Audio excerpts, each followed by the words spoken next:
একটু খেয়াল করে দেখবেন, জাতি হিসাবে আমরা কিন্তু ম্যানিপুলেট জাতি। আমাদেরকে খুব তাড়াতাড়ি কনভিন্স করা যায় ম্যাক্সিমাম ক্ষেত্রে।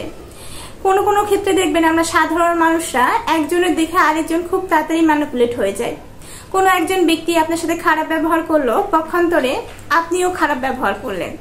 যদি আপনার সেটা উচিত হয়নি, তারপর জানার পরও আপনি ইচ্ছাকৃতভাবে খারাপ ব্যবহার করলেন, এটা হলো ম্যানিপুলেট হলেন আপনি তার মাধ্যমে, কিন্তু আপনি বুঝতেই পারলেন না। আপনি পক্ষান্তরে বলে ফেলেন সে আমার সাথে যেমন করছে আমিও তেমন করেছি।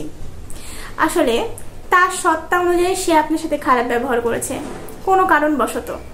আপনার সত্তা অনুযায়ী তো সেটা ছিল না, কিন্তু আপনি তার দেখে অনুপ্রেরিত হলেন। এটা নেগেটিভ। পজিটিভ কোনো কিছুতে আপনি সত্তা অর্জন করেন তার মতো, সেটা একরকম।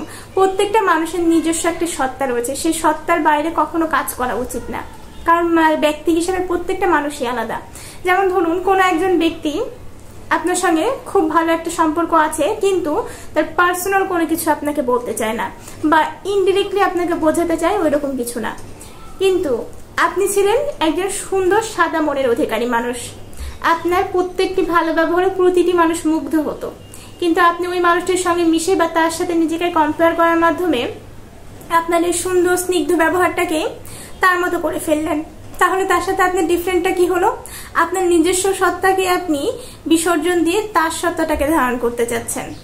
এইরকম ভাবে হাজারটা যখন আপনি নিজের সত্তাগুলোকে মেরে ফেলতে চাইবেন এবং অন্যের সত্তাগুলোকে নিজের মধ্যে স্থাপন করতে যাবেন, ঠিক সেই সময় কিন্তু আপনার ডিপ্রেশনের কারণ হবে। সেই কারণে আপনার নিজের সত্তাটা কেমন, নিজের সত্তাটা অনুযায়ী আপনাকে চলতে হবে। অন্যের মাধ্যমে কখনো ম্যানিপুলেট হওয়া যাবে না। পৃথিবীতে ম্যানিপুলেট করার জন্য হাজার মানুষ বসে থাকবে তাদের নিজের স্বার্থ সিদ্ধি করার জন্য, কিন্তু আপনাকে বুঝতে হবে কোন মানুষ আপনাকে ম্যানিপুলেট করছে এবং কোন মানুষ আপনার ভালো কিছু চাচ্ছে।